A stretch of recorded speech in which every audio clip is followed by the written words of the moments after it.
మేలు చేయక నీవు ఉండలేవయ్యా, ఆరాధించక నేను ఉండలేనయ్యా. మేలు చేయక నీవు ఉండలేవయ్యా, ఆరాధించక నేను ఉండలేనయ్యా. యేసయ్యా యేసయ్యా యేసయ్యా యేసయ్యా యేసయ్యా యేసయ్యా యేసయ్యా యేసయ్యా. మేలు చేయక నీవు ఉండలేవయ్యా, ఆరాధించక నేను ఉండలేనయ్యా. మేలు చేయక నీవు ఉండలేవయ్యా, ఆరాధించక నేను ఉండలేనయ్యా.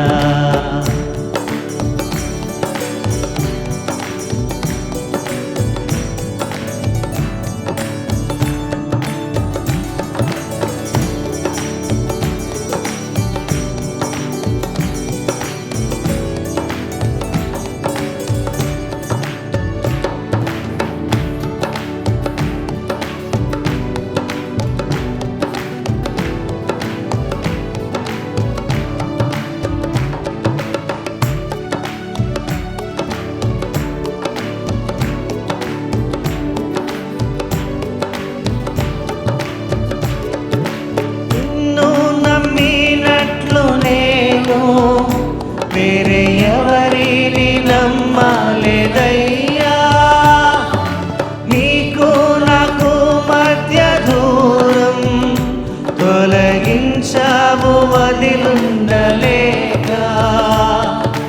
నిన్ను నమ్మినట్లు నేను వేరే ఎవరిని నమ్మలేదయ్యా, నీకు నాకు మధ్య దూరం తొలగించావు వదిలుండలేక.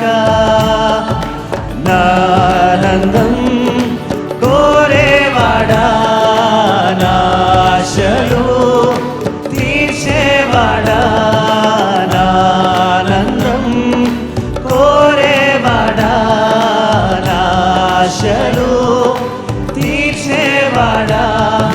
క్రియలున్న ప్రేమ నిధి, నిజమైన ధన్యతలాది. యేసయ్యా యేసయ్యా యేసయ్యా యేసయ్యా యేసయ్యా యేసయ్యా యేసయ్యా యేసయ్యా యేసయ్యా. మేలు చేయక నీవు ఉండలేవయ్యా, ఆరాధించక నేను ఉండలేనయ్యా. మేలు చేయక నీవు ఉండలేవయ్యా, ఆరాధించక నేను ఉండలేనయ్యా.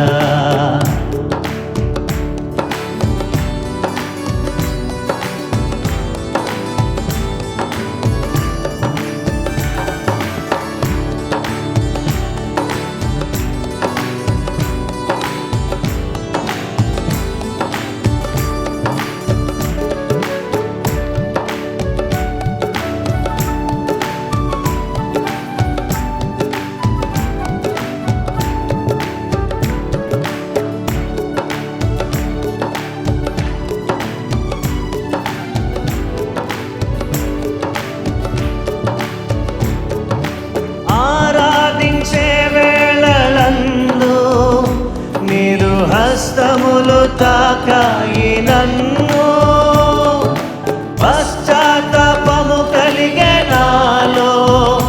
నేను పాపి అని గ్రహించగానే ఆరాధించే వేళలందు నీదు హస్తములు తాకాయి నన్ను, పశ్చాత్తాపము కలిగే నాలో. నేను పాపినని గ్రహి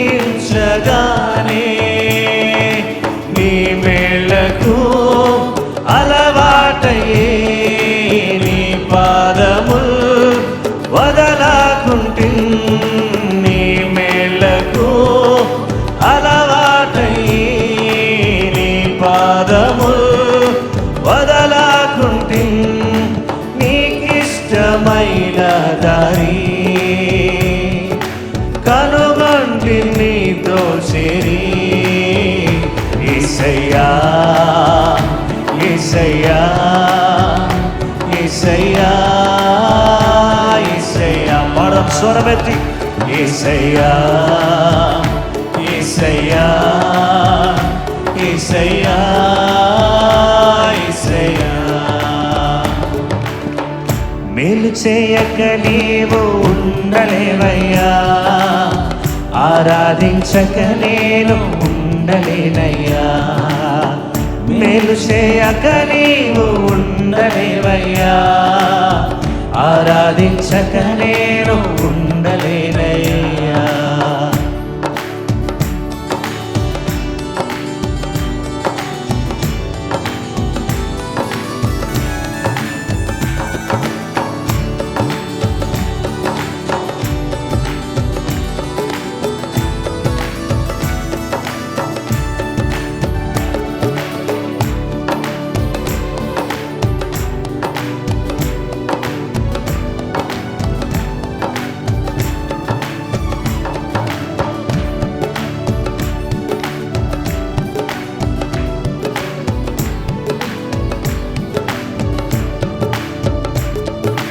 పాపములు చేశాను నేను నీ ముందర నా తల ఎత్తలేను క్షమించగలిగే నీ మనసు ఓదార్చింది నారాధనలో పాపములు చేశాను నేను నీ ముందర నా తల ఎత్తలేను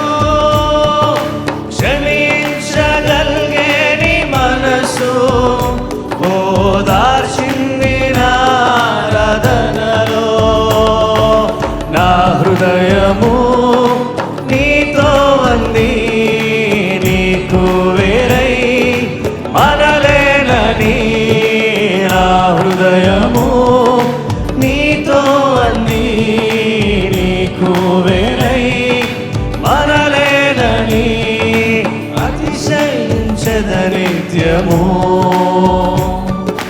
నిన్ను కలిగినందుకు యేసయ్యా యేసయ్యా యేసయ్యా యేసయ్యా యేసయ్యా యేసయ్యా యేసయ్యా యేసయ్యా మేలు చేయక నీవు ఉండలేవయ్యా ఆరాధించక నేను ఉండలేనయ్యా మేలు చేయక నీవు ఉండలేవయ్యా ఆరాధించక నేను ఉండలేనయ్యా యేసయ్యా యేసయ్యా యేసయ్యా యేసయ్యా యేసయ్యా యేసయ్యా యేసయ్యా ఆమేన్ ఆమేన్ యేసయ్యా యేసయ్యా యేసయ్యా హృదయపూర్వకంగా యేసు యేసయ్యా యేసయ్యా యేసయ్యా మేలు చేయక నీవు ఉండలేవయ్యా ఆరాధించక నేను సంగమంతా స్వరమెత్తి యేసయ్యా మేలు చేయక నీవు ఉండలేవయ్యా ఆరాధించక నేను ఉండలేవయ్యా యేసయ్యా యేసయ్యా యేసయ్యా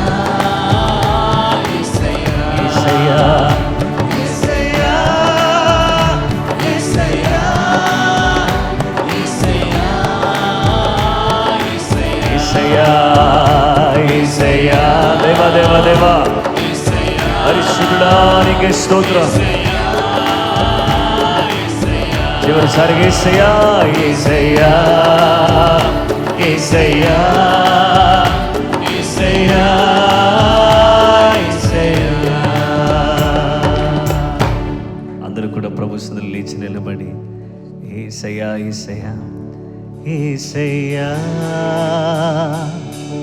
యేసయ్యా యేసయ్యా యేసయ్యా మరొకసారి యేసయ్యా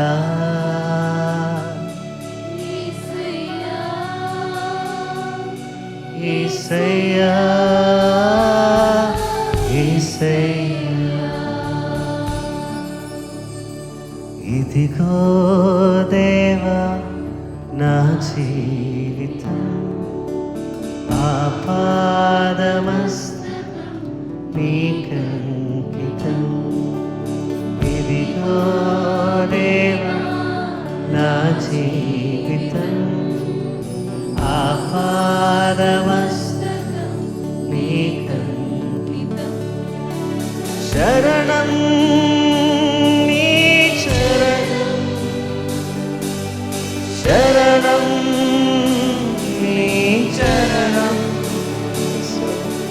శరణం నీ చరణం శరణం నీ చరణం ఇదిగో దేవా నా జీవితం ఆపాదమస్తకం నీకంకితం బిగ్గరగా ఇదిగో దేవా నా జీవితం ఆపాదమస్తకం నీకంకితం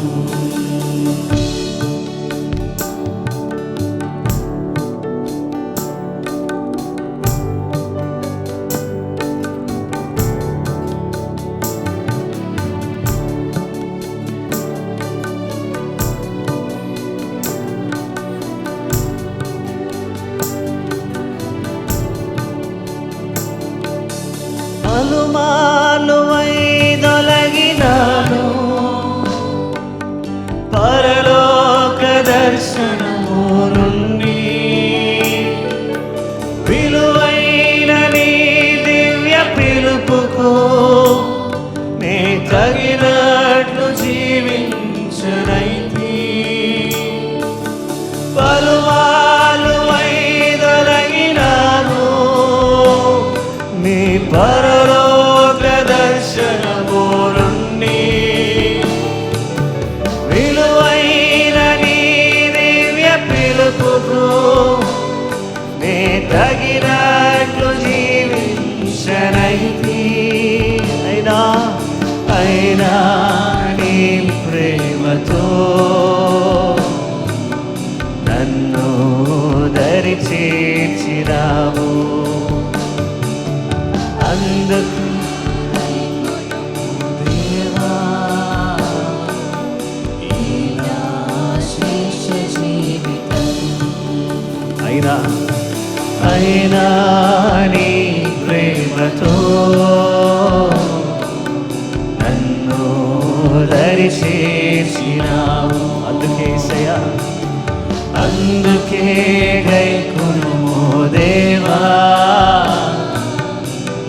నా శేష జీవితం శరణం శరణం నీ చరణం శరణం నీ చరణం శరణం నీ చరణం శరణం నీ చరణం ఇదిగో దేవా నా జీవితం ఆపాదమస్తకం నీకంకితం ఇదిగో దేవా నా జీవితం ఆపాదమస్తకం నీకంకితం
దేవునికి మహిమ కలుగునుగాక.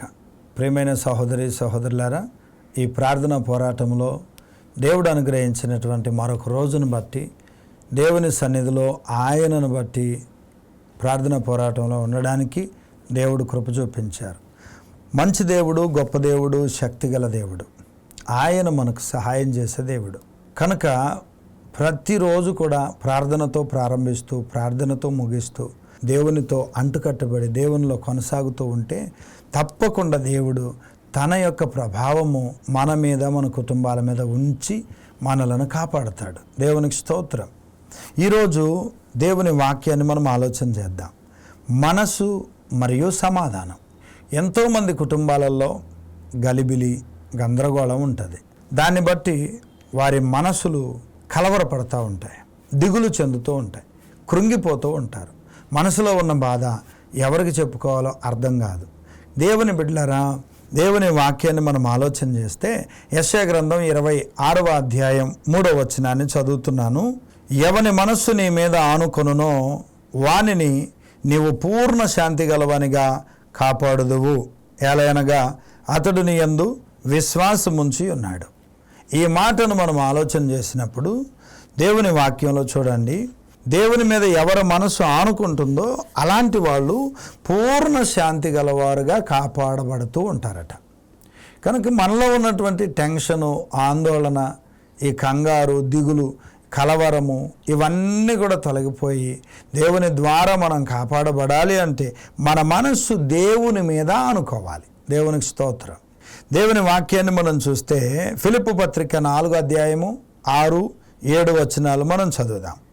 దేని గూర్చియు చింతపడకుడి గాని ప్రతి విషయంలోనూ ప్రార్థనా విజ్ఞాపనముల చేత కృతజ్ఞతాపూర్వకముగా మీ విన్నపములు దేవునికి తెలియచేయండి. అప్పుడు సమస్త జ్ఞానమునకు మించిన దేవుని సమాధానము యేసుక్రీస్తు వలన మీ హృదయములకును మీ తలంపులకును కావలియుండును. చూసారా, దేవుని వాక్యం తెలియచేస్తుంది, దేని గురించి చింతపడద్దు, కానీ ప్రతి విషయం కూడా పోసగుచ్చినట్టుగా అన్నీ కూడా వివరంగా దేవునికి మనం తెలియచేయాలని దేవుని వాక్యం తెలియచేస్తుంది.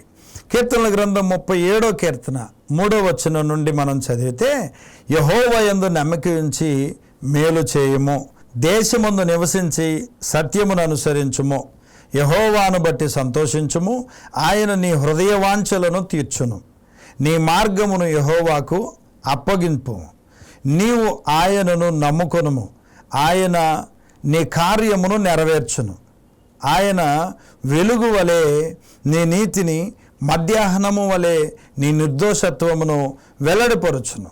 యెహోవా ఎదుట మౌనముగా ఉండి ఆయన కొరకు కనిపెట్టుకొనుము, తన మార్గమున వర్ధిల్లు వాని చూచి వ్యసన పడకము, దురాలోచనలు నెరవేర్చుకుని వాని చూచి వ్యసన పడకము. దేవుని బిడ్డలారా, దేవుని ఎదుట మనం మౌనంగా ఉండాలి, మన మార్గాన్ని దేవునికి అప్పగించుకోవాలి, దేవునిని బట్టి సంతోషించాలి, ఆయన యందు నమ్మిక ఉంచాలి అని దేవుడు తన వాక్యం ద్వారా మనతో మాట్లాడుతున్నారు. 112వ కీర్తన 6వ వచనం నుండి, అట్టివారు ఎప్పుడునూ కదిలింపబడరు, నీతిమంతులు నిత్యము జ్ఞాపకములో నుందురు, వాని హృదయము యెహోవాను ఆశ్రయించి స్థిరముగా నుండును, దుర్వార్తకు జడియడు, వాని మనస్సు స్థిరముగా నుండును, తన శత్రువుల విషయమైన తన కోరిక నెరవేరు వరకు వాడు భయపడడు అని దేవుని వాక్యం తెలియచేస్తుంది. ఎవని మనస్సు దేవుని మీద ఆనుకుంటుందో వారికి ఏ విధమైనటువంటి శ్రమలు వచ్చినా, శోధనలు వచ్చినా, కష్టాలు వచ్చినా, సంతోషం వచ్చినా, ఏదొచ్చినా కూడా వాళ్ళు ఎలా ఉంటారంటే ధైర్యంగా ఉంటారు. వారు పూర్ణ శాంతి గలవారుగా మనకి కనబడతారు.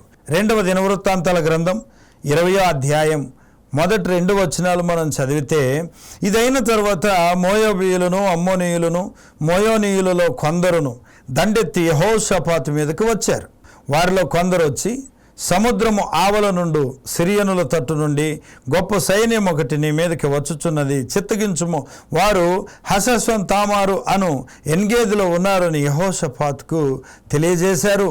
తెలియజేయగానే యెహోషాపాతు ఆ మాట విన్నాడు.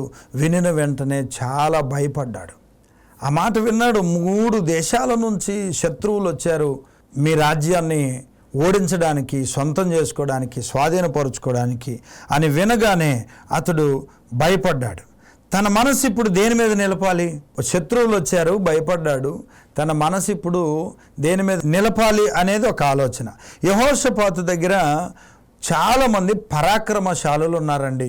యుద్ధం జరిగితే వీళ్ళందరూ కూడా వెళ్ళి యుద్ధం చేసి తన దేశాన్ని కాపాడుకోవడానికి చాలామంది ఉన్నారు. వాళ్ళు ఎంతమంది ఉన్నారు అని అంటే 2వ దినవృత్తాంతాల గ్రంథం 17వ అధ్యాయంలో ఈ వివరణ రాయబడి ఉంది. ఆద్నా అనేటటువంటి పరాక్రమశాలి దగ్గర 3 లక్షల మంది ఉన్నారు. యెహోహానాను దగ్గర 2,80,000 మంది ఉన్నారు. ఎల్యాదా అనే ఆయన దగ్గర 2 లక్షల మంది ఉన్నారు. యెహోజాబాదు దగ్గర 1,80,000 మంది ఉన్నారు. టోటల్గా యెహోషాపాతు సైన్యం ఎంత తెలుసా అండి? ఈ సైన్యం అంతా కూడా 9,60,000 మంది ఉన్నారు. ఈ 9,60,000 మంది పరాక్రమశాలులు ఉన్నారు. యుద్ధం చేయడానికి శత్రువులు వచ్చారని ఆయనకి వినబడింది. ఇప్పుడు ఈయన మనసు దేని మీద ఉండాలి? లక్షాధికారి, కోటీశ్వరుడు, ధన విషయంలో కానీ, ఘనత విషయంలో కానీ, ఐశ్వర్య విషయంలో కానీ అన్నిట్లో కూడా ఆశీర్వదించబడినటువంటి వ్యక్తి. ఈ వ్యక్తి ఇప్పుడు మనసు తన దగ్గర ఉన్నటువంటి 9,60,000 మంది మీద ఉంచాలా? తన ధనధాన్యాల మీద ఉంచాలా? తన మనస్సు ఇప్పుడు ఎవరిని ఆనుకోవాలి? ఈ గలిబిలి పరిస్థితుల్లో కొన్నిసార్లు మనకు కూడా అలాగే అనిపిస్తూ ఉంటుంది. దేవుని బిడ్డలారా, అయితే అప్పుడు ఆయన ఏం చేశాడంటే యెహోషాపాతు ఒక తీర్మానం తీసుకున్నాడు. మన దగ్గర ఉన్నటువంటి మన దేశంలో ఉన్న అందరూ కూడా ఏం చేయాలంటే అందరిని కూడా మందిరం దగ్గరికి రమ్మని చెప్పాడు. 3వ వచనం, 4వ వచనం, 5వ వచనాల్లో ఈ మాటలు ఉంటాయి. అందుకు యెహోషాపాతు భయపడి యెహోవా యొద్ద విచారించుటకు మనస్సు నిలుపుకున్నాడు. యూదా అంతటా ఉపవాస దినము ఆచరించాలని చాటించాడు. యూదా వారు యెహోవా వలన సహాయమును వేడుకోవడానికి కూడుకొన్నారు. యెహోవా యొద్ద విచారించుటకు యూదా పట్టణములన్నిట్లో నుండి జనులు ఇప్పుడు ఎక్కడికి వచ్చారంటే యెహోషాపాతు దగ్గరికి వచ్చారు. యెహోషాపాతు యెహోవా మందిరములో కొత్త శాల ఎదుట సమాజముగా కూడిన యూదా యెరూషలేముల జనుల మధ్యన ఆయన నిలబడి ఉన్నాడు. ఇప్పుడు పరిస్థితి అంతా కూడా మనకు అర్థమవుతూ ఉంది. భయంకరమైన పరిస్థితి ఉంది. అయితే ఈ పరిస్థితుల్లో యుద్ధం చేయడానికి కూడా మన దగ్గర చాలా సైన్యం ఉంది, ఆయుధాలు ఉన్నాయి, కావాల్సినవన్నీ ఉన్నాయి. మరి రాజా మీరు ఎందుకు భయపడుతున్నారు అని అక్కడ ఉన్న వాళ్ళు అనుకొని ఉండొచ్చు మనసులో. కానీ ఈయన మనసు మాత్రం దేవునిని ఆనుకొని ఉన్నది. దేవునికి స్తోత్రం. ఎన్నో సందర్భాలు నీ కళ్ళ ముందు కనబడుతున్నాయి. వాటన్నిటిలో కూడా ఆస్తి మీద, లేదా నీ బంధువుల మీద, లేదా నీకు సపోర్ట్ చేయడానికి ఉన్నటువంటి వాళ్ళందరూ కూడా నా వాళ్ళే నాతోటి ఉంటారని నీ మనసు మనుషుల మీద పెట్టుకున్నావేమో. యెహోవాను ఆశ్రయించి ఆయన మీద మనసుంచిన వారు దీవించబడతారు, ఆయన మీద నుండి మనసు తొలగించుకున్న వారు శాపగ్రస్తులు అవుతారని వాక్యంలో ఉంది, ఓడిపోతారు. దేవుని బిడ్డలారా, ఇప్పుడు యెహోషాపాతు ఏం చేయడం ప్రారంభించాడంటే ప్రార్థన చేయడం ప్రారంభించాడు. దేవునికి స్తోత్రం. ఎన్నో సవాళ్ళు కళ్ళ ముందు ఉన్నప్పుడు ప్రార్థన చేయటానికి, అసలు మనసు నిలపడానికి, ప్రార్థన చేయడానికి చాలా బలం కావాలి, ఆత్మ సంబంధమైన శక్తి కావాలి. అయితే యెహోషాపాతు ప్రార్థన చేస్తున్నాడు. చూడండి, 2వ దినవృత్తాంతాల గ్రంథము 20వ అధ్యాయం 6వ వచనం నుండి ఈ ప్రార్థన ప్రారంభమవుతుంది. మా పితరుల దేవా యెహోవా, నీవు ఆకాశమందు దేవుడవై ఉన్నావు, అన్యజనుల రాజ్యములను ఏలువాడవు కూడా నీవే. నీవు బాహుబలము గలవాడవు, పరాక్రమం గలవాడవు, నిన్ను ఎదురించుటకి ఎవరికి బలము చాలదు. నీ జనులైన ఇశ్రాయేలీయుల ఎదుట నుండి ఈ దేశపు కాపురస్తులను తోలివేసి నీ స్నేహితుడైన అబ్రహాము యొక్క సంతతికి దీనిని శాశ్వతముగా నిచ్చిన మా దేవుడవు నీవే. వారు అందులో నివాసము చేసి కీడైనను, యుద్ధమైనను, తీర్పైనను, తెగులైనను, కరువైనను మా మీదకి వచ్చినప్పుడు మేము ఈ మందిరము ఎదుటను నీ ఎదుటను నిలువబడి ఈ శ్రమలో నీకు మొరపెట్టిన ఎడల నీవు ఆలకించి మమ్మును రక్షించుదువని అనుకుని ఇచ్చట నీ నామ ఘనత కొరకు ఈ పరిశుద్ధ స్థలమును కట్టించిరి. నీ పేరు ఈ మందిరమునకు పెట్టెను గదా. ఇశ్రాయేలీయులు ఐగుప్తులో నుండి వచ్చినప్పుడు నీవు నీవు వారిని అమ్మోనీయుల మోయాబీయులతోనూ శయీరు మన్యవాసులతోనూ యుద్ధం చేయనీయలేదు గనుక ఇశ్రాయేలీయులు వారిని నిర్మూలన చేయక వారి యొద్ద నుండి తొలగిపోయిరి. మేము స్వతంత్రించుకొనవలెనని నీవు మాకిచ్చిన నీ స్వాస్థ్యములో నుండి మమ్మును తోలివేయుటకై వారు బయలుదేరి వచ్చి మాకెట్టి ప్రత్యుపకారము చేయుచున్నారు. దృష్టించుము దేవా, మా దేవా, నీవు వారికి తీర్పు తీర్చవా? మా మీదకు వచ్చు ఈ గొప్ప సైన్యంతో యుద్ధం చేయుటకు మాకు శక్తి చాలదు, ఏమి చేయుటకు మాకు తోచదు, నీవే మాకు దిక్కు అని ప్రార్థన చేశాడు. దేవునికి స్తోత్రం. యెహోషాపాతు మనసు దేవునిని ఆనుకొని ఉంది. Praise the lord. ఎవరైతే యుద్ధం చేసేవాళ్ళు ఉన్నారో ఈ 9,60,000 మందిలో కొంతమందిని ఏం చేశాడంటే యుద్ధానికి కాదు కానీ దేవునిని స్తుతించడానికి ఏర్పాటు చేశాడు. దేవునికి స్తోత్రం. 2వ దినవృత్తాంతాలు 20:21 నుండి మనం చూస్తే, మరియు అతడు జనులను హెచ్చరిక చేసిన తరువాత యెహోవాను స్తుతించుటకు గాయకులను ఏర్పరచి వారు పరిశుద్ధ అలంకారములు ధరించి సైన్యం ముందర నడుస్తూ యెహోవా కృప నిరంతరముండును, ఆయనను స్తుతించుడి అని స్తోత్రము చేయుటకును వారిని నియమించెను. వారు పాడుటకును స్తుతించుటకును మొదలుపెట్టగా యెహోవా యూదా వారి మీదకి వచ్చిన అమ్మోనీయులను మోయాబీయులను శయీరు మన్యవాసుల మీదను మాటుగాండ్రను పెట్టెను గనుక వారు హతులయ్యిరి. దేవునికి స్తోత్రం. వారు యుద్ధం చేయడానికి వచ్చారు, అయితే వీరు దేవుణ్ణి ఆరాధిస్తున్నారు, దేవుని స్తుతిస్తున్నారు, దేవుని నామాన్ని కొనియాడుతున్నారు, ఘనపరుస్తున్నారు. అలాగా వారు యుద్ధం జరిగేటటువంటి ప్రాంతంలోకి వెళ్తున్నారు. Praise the lord. అక్కడికి వెళ్తున్న కారణాన్ని బట్టి దేవుడే కలుగు చేసుకొని దేవుడే వాళ్ళ మీద మాటుగాండ్రను పెడితే వాళ్ళు ఏం చేశారంటే ఒకరికొకరు పొడుచుకొని వాళ్ళల్లో వాళ్ళే మొత్తం కూడా హతులైపోయారు. దేవుని స్తుతిస్తూ అక్కడికి వెళ్ళేసరికి అక్కడ పరిస్థితి అంతా కూడా దేవుడే ఆల్రెడీ సెట్ చేసి పెట్టాడు. Praise the lord. కనుక దేవుని బిడ్డలారా, నీ మనసు దేవుని మీద ఆనుకోవాలి. ఏ బాధ వచ్చినా, ఏ కష్టం వచ్చినా, ఏ శ్రమ వచ్చినా దేవుని మీద ఆనుకోవాలి. దేవునికి స్తోత్రం. దేవుని బిడ్డలారా, దేవుని మీద యెహోషాపాతు మనసుంది. ఒక్కడే, లక్షల మంది ప్రజలు ఉన్నారు, కానీ ఈ ఒక్కడు వెళదాం పదండి అంటే వాళ్ళందరూ కూడా ఆయుధాలు తీసుకుని వెళ్ళేవాళ్లే, కానీ విజయం వచ్చేది కాదప్పుడు. ఇంకా ఎక్కువ మంది వీళ్ళు కూడా చనిపోయేవాళ్ళు. కానీ ప్రాణ నష్టం జరగకుండా, దుఃఖం అనేటటువంటిది తన సమాజంలో లేకుండా, ఓటం అనేది లేకుండా విజయం పొందుకోవడానికి కారణం ఈయన మనస్సు దేవుని మీద ఆనుకోవడమే. ప్రియమైన సహోదరి సహోదరులారా, దేవుని వాక్యం 24వ వచనం చూస్తే, యూదావారు అరణ్యమందున్న కాపరుల దుర్గము దగ్గరకు వచ్చి సైన్యము తట్టు చూడగా వారు శవములై నేలపడి ఉండిరి, ఒక్కడు కూడా తప్పించుకోలేదు. కారణం యుద్ధం వీళ్ళు చేయలా. వీళ్ళ మనసు ఎవరి మీద ఉందంటే దేవుని మీద ఉంది. ఆరాధిస్తున్నారు, దేవుని స్తుతిస్తున్నారు. మనసు దేవుని మీద ఉంది కనుక దేవుడు కలుగు చేసుకున్నాడు, ఆయనే యుద్ధం చేశాడు. Praise the lord. మరి దేవుని మీద మనసున్నందుకు ప్రతిఫలం దేవుడు యుద్ధం చేశాడు, విజయాన్ని ఇచ్చాడు. ఆ తర్వాత 25వ వచనం చూడండి. యెహోషాపాతును అతని జనులను వారి వస్తువులను దోచుకొనుటకు దగ్గరకు రాగా ఆ శవముల యొద్ద విస్తారమైన ధనమును ప్రశస్తమైన నగలను కనబడెను. వారు తమకిష్టమైనంత మట్టుకు తీసుకొని తాము కొనిపోగలిగినంత కంటే ఎక్కువగా ఒలుచుకొనిరి. కొల్ల సొమ్ము అతి విస్తారమైనందున దానిని కూర్చుటకు 3 దినములు పట్టెను. దేవునికి స్తోత్రం. చూసారా దేవుని బిడ్డలారా, మన మనసు దేవుని మీద ఆనుకోవాలి. ఆ దేవుని మీద మన మనసు ఆనుకోకుండా చేయడానికి దుష్టుడు ఎన్నో రకాలైన ప్లాన్లు చేస్తాడు. కానీ వాక్యం విన్నాం, వాక్యం ద్వారా బలపరచబడ్డాం, వాక్యములో ముందుకెళ్దాం.